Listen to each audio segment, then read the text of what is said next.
Lucy's Kitchen. It's Lucy's Kitchen. Do-do-do-do-do-do. Lucy's Kitchen. Lucy's Kitchen. Lucy's Kitchen. It's Lucy's Kitchen. Lucy's Kitchen.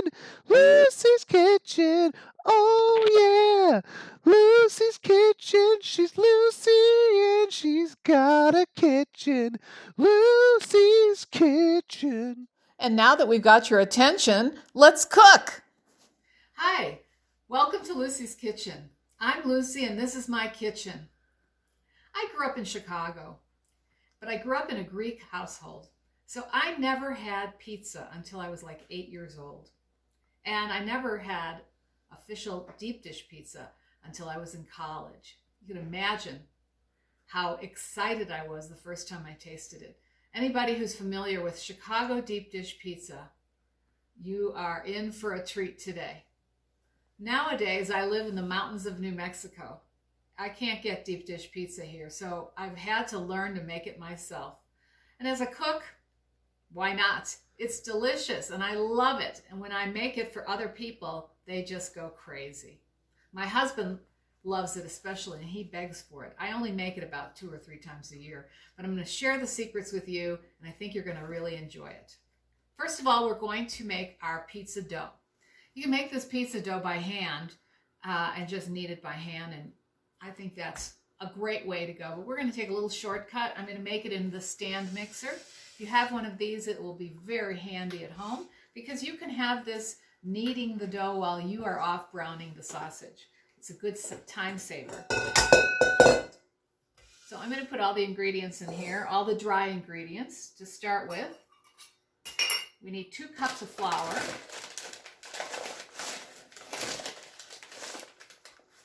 And I'm using all-purpose unbleached flour.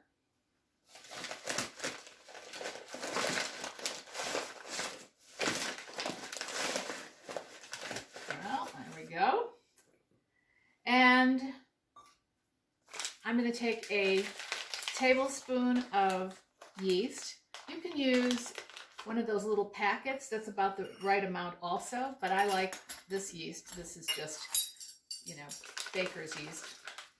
And so put that in there. And I'm going to do about 3/4 of a teaspoon of salt. And when I say about, that's exactly how much I'm going to do. So I'm pouring this salt in here so I don't pour too much. That's 1/4.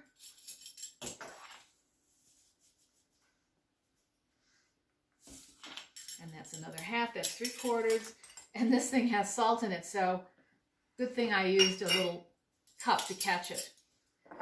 We want 1 teaspoon of sugar. Give the yeast something to eat. And that's what makes the yeast puff up. I'm doing all of this. And that is about it for this moment. But let's see. We're going to whisk this all together so it's well mixed.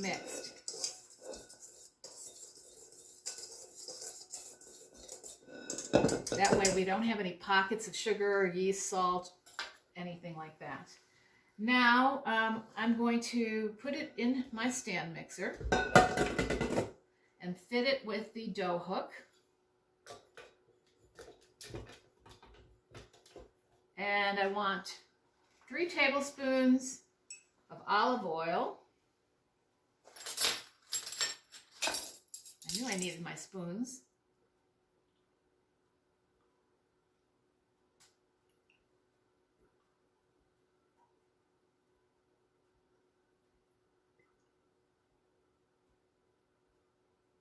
Right, there. And I'm going to add 3/4 of a cup of warm water.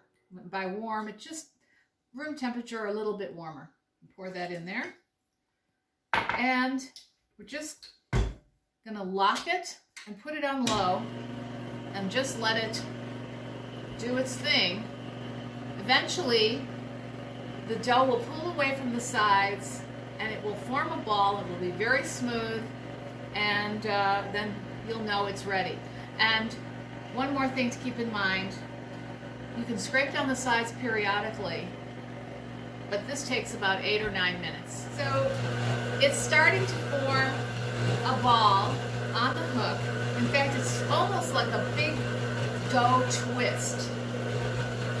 And it's kind of throwing itself out and making a beautiful elastic dough.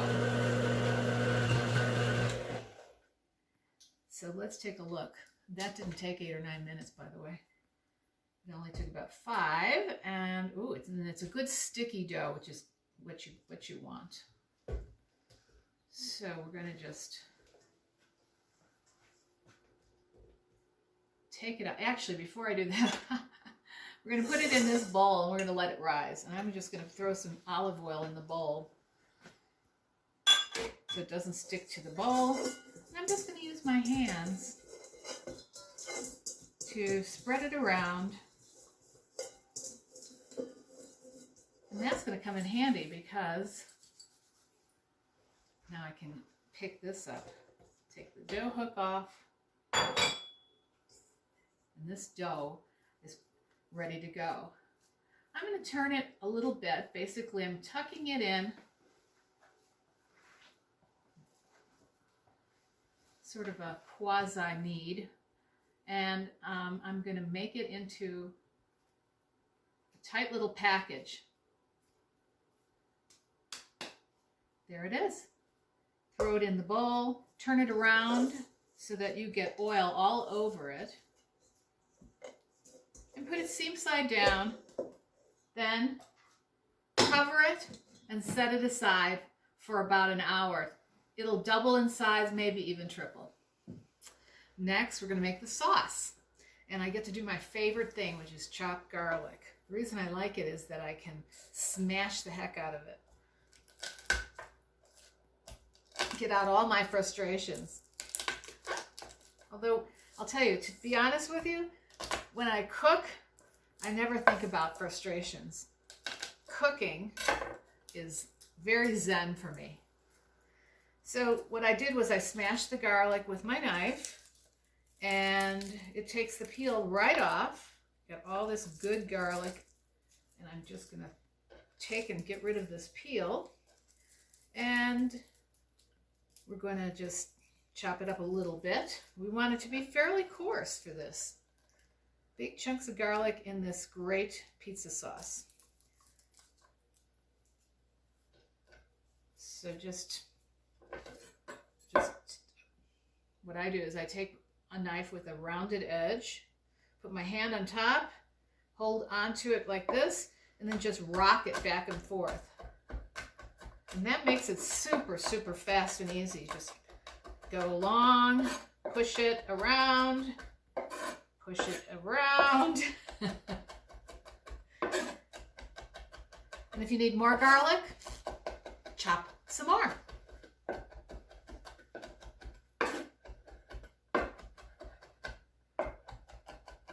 All right, there we go. Beautifully chopped and super easy garlic. Now we're going to take everything over to the stove and we're going to start the sauce. I want you to just come on with me. Hi. So here we are with our garlic. Got the olive oil sizzling, 2 tablespoons of olive oil. I'm going to just scoop this garlic.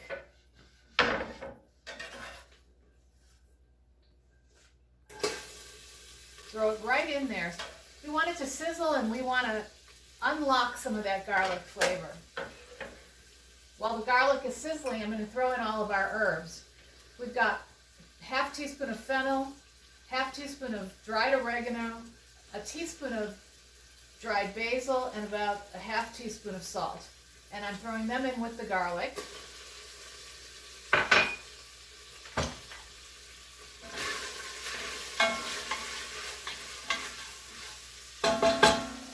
So while that sizzles for another few seconds, I'm going to talk to you about the tomatoes.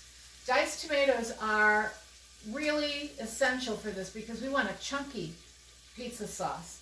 And I recommend that you drain the tomatoes, but you save what you've drained, because we're going to possibly need a little bit more juice in there, but we also want the sauce to be super thick, which is why I never just throw them all in. And if you take a look, there's a little bit of juice in there, but it's down about a third, and that's how much liquid is in a typical can, a large can of tomatoes. Another thing I want to tell you about tomatoes is that the type of tomatoes you use is pretty important.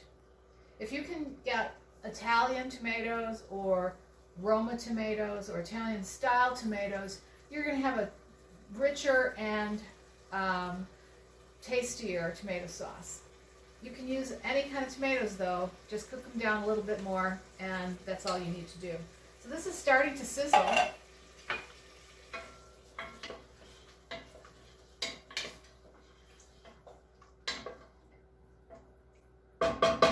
And that's really it for the sauce. We're going to let it simmer for 30 minutes. Looking at it, and it seems to have plenty of juice, I'm going to turn the temperature all the way down. And at this point, I don't think I need to add anything to it. We want it really thick. So I'm turning the temp down, and we'll move on to our next step. As you can see, making the sauce is super easy. Again, olive oil and garlic, herbs, drained tomatoes, and we're going to let it simmer for 30 minutes. Nothing could be easier, and it's a really, really good sauce, and it's especially good in this Chicago deep dish style pizza. So I'd like to hear from you in the comments below. Please tell me what kind of pizza you like and what kind of toppings you like. Whatever you want to share with me, I'd really like to hear from you. Now, the next thing we're going to use in this recipe is sausage. And what I like to do is, it's 1 pound of sausage. I like to use half hot Italian sausage and half mild Italian sausage. When you combine those, the flavor is just a little piquant, not too hot, and quite tasty. I buy bulk sausage, so one of these is hot and one of them is mild. If you can't find bulk Italian sausage, we can often find bulk sausage, but it's not necessarily Italian sausage. Just buy the uncooked links and take the casings off of a half a pound of links for each hot and mild, and it works out just the same. The really cool thing about this is that once you start to cook it and brown it, you don't even have to mix these together in advance. You can just throw them in and it'll be ready to go. So let's take a look, and we'll go from there. So we're browning the sausage over medium-high heat, and you're going to be standing here. It's only going to take a few minutes, so you can kind of go up and down in the heat depending on how hot it is. I'm sorry, depending on how quickly it's cooking. So I just threw the 2 pieces of sausage in this pot, and you just kind of chop at it. It doesn't have to be perfectly smooth. In fact, it shouldn't be. It should have a little bit of shape to it.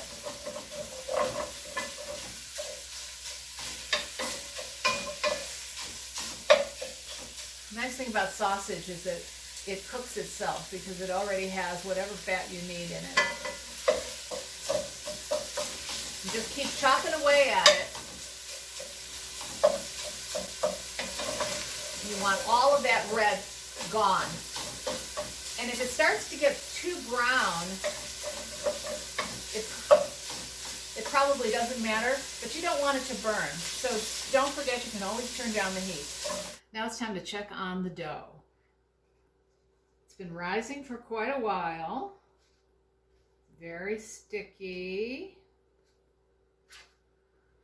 So when dough's sticky like that, you can very cautiously just use the tips of your fingers, and one of these is very handy. This is a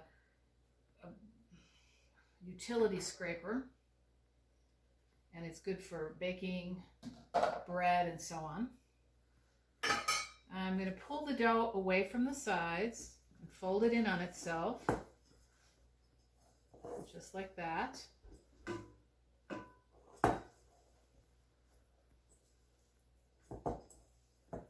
And I think it's ready to go.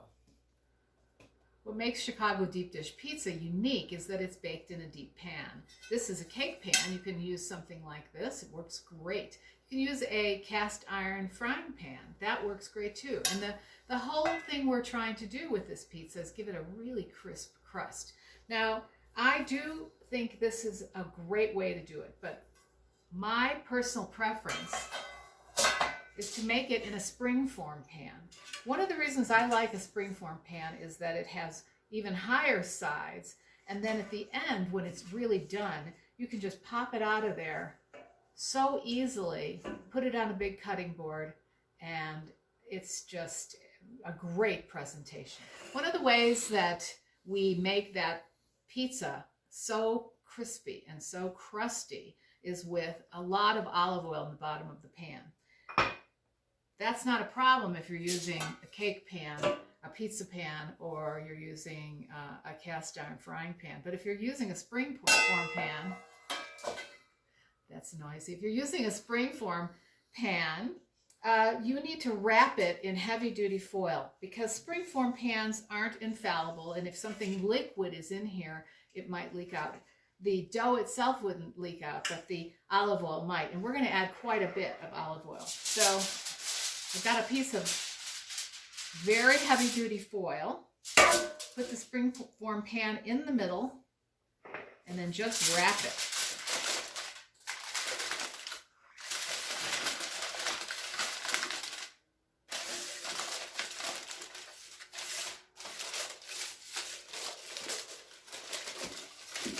And then just fold them down. Don't fold them into the pan, just down the sides is fine.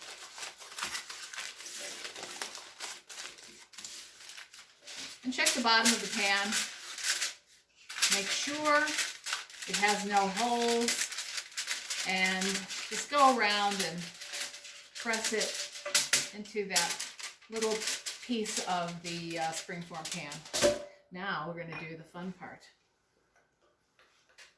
Lots of olive oil, at least a tablespoon. Spread it around. And spread it around the sides.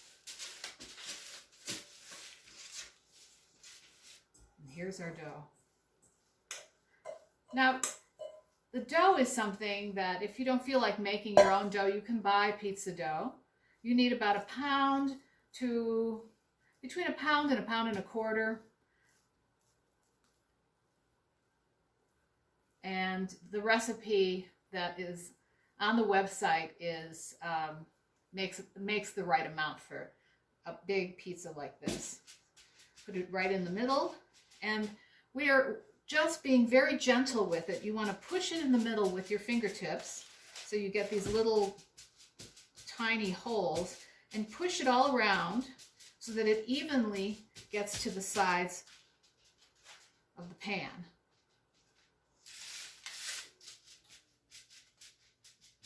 That olive oil from my fingers is helping the pieces not sticking to me. Okay, now push it down harder with your whole hand and stick your the heel of your hand into the edges.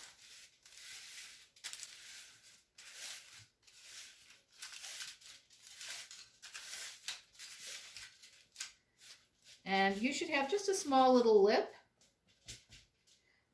I'm going to just cover this with a towel and let it rest for a few minutes. Probably about 30 minutes so that it has a chance to rise again. I'm going to take a look and see how our pizza dough is doing.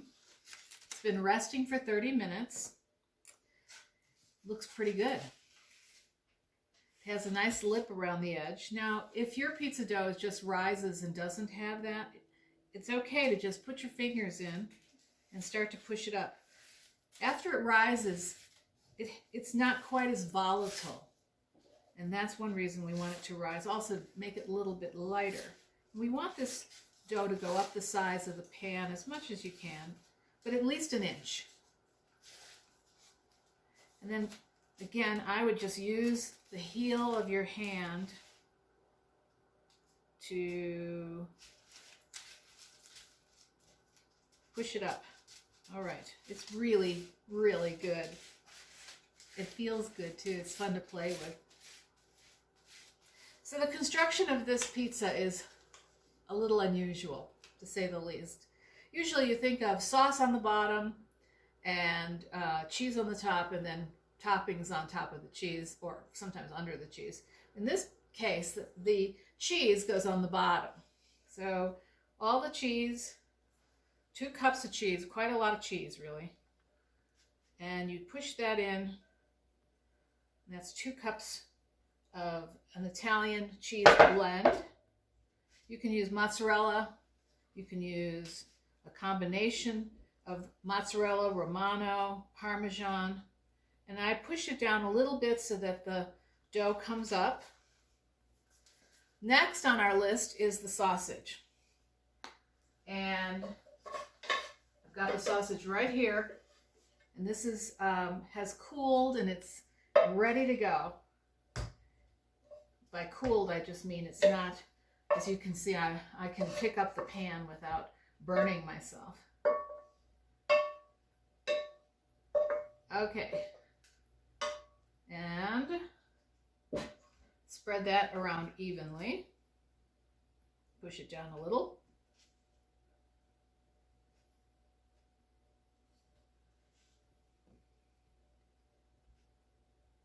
And actually I want to spread some over here. I'm going to make sure it's all even. You can use your hands if you want. Just make sure it's all even all around. The sauce is cooked way down. And we want very little liquid. We want it to be very thick and very chunky.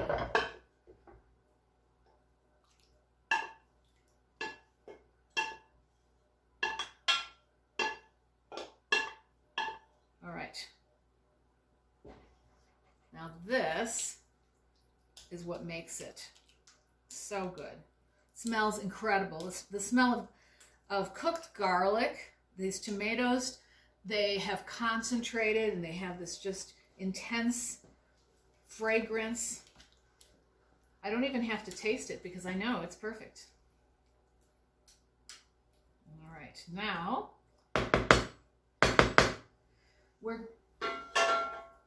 okay, so at this point, you can put some more Parmesan over the top, or more of the shredded Italian cheese mix, and then cover the surface with some fresh chopped basil. So the fresh chopped basil gives it a very, very fresh and sweet flavor. And you just want to evenly toss that on there. And here we have a little bit more of the cheese.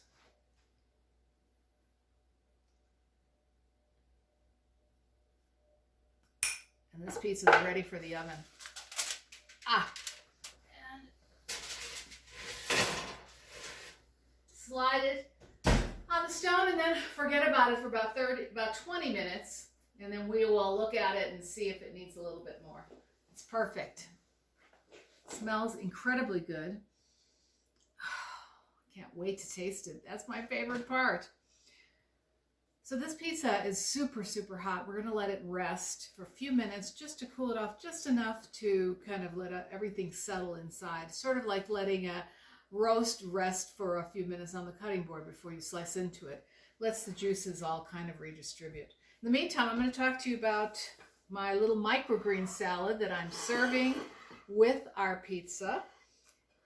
This is a really special pizza, and rather than treat it just like pizza, treat it like a special meal.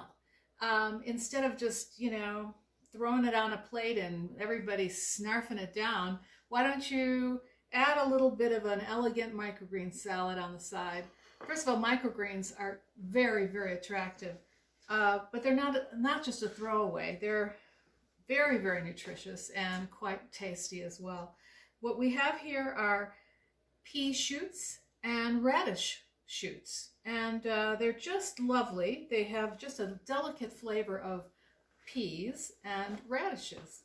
And then to make it just a little bit dressier, I'm going to drizzle it with a thin Oh, drizzle. Oh, well, I was going to do a thin drizzle of balsamic glaze. Let me get this cleaned up. All right, well, actually, I'm looking at my plate, and look at how attractive that is. It's like I did it on purpose. And these are happy accidents. When we do that, you can just say, well, I meant to do that. And so I'm not going to try to clean this up at all. I did clean up my hands, though. Anyway, all right, well, I think we're just about ready to dig into our pizza. Be super, super careful. The foil is actually not hot, but the pan is still super hot. And so I'm opening this up and letting the pan cool off a little. Now I will use my gloves. All right, I think we've got it. Great. Get that foil out of here. And put that right there. All right. Now what I love about a springform pan, in fact I leave my gloves on, is how easy it is to take that pizza right out of there. So if you want to serve it, you can literally bring it right to the table, right on the board. I'm going to just pop this out. And this is amazing, right? Ta-da! Looks like a birthday cake. In fact, wouldn't that be a fun birthday cake for people who don't like cake, if such people exist? Okay, I'm using this spatula to dig underneath and make sure it all comes up. And there we go. And I'm using just my fingertips on this thing. Don't burn yourself. All right. Isn't that lovely? I mean, time for my favorite part.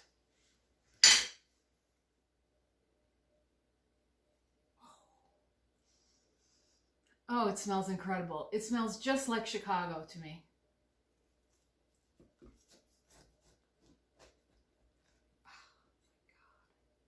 This pizza is deceptively huge. It weighs about, I don't know, maybe 5 or 6 pounds. And I'm going to take a nice big slice. You don't want to saw at it if you can avoid it. Just chop straight down. It is amazing. Let's take my spatula and grab this piece. Ah, look at that. Oh. So, I'm going to garnish this with a little sprig of basil. Make it look very, very pretty. And look at that. Isn't that great? So there's a little juice here. I'll just clean that up. Now is the time that I've been waiting for. Take my knife and fork. You just have to keep looking at that. It's too beautiful. And now this is where we differ from other towns. You eat Chicago pizza with a knife and fork.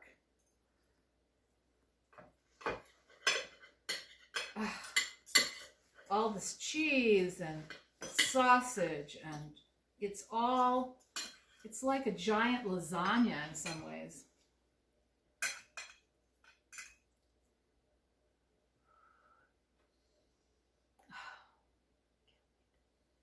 Okay, I don't want to burn my tongue.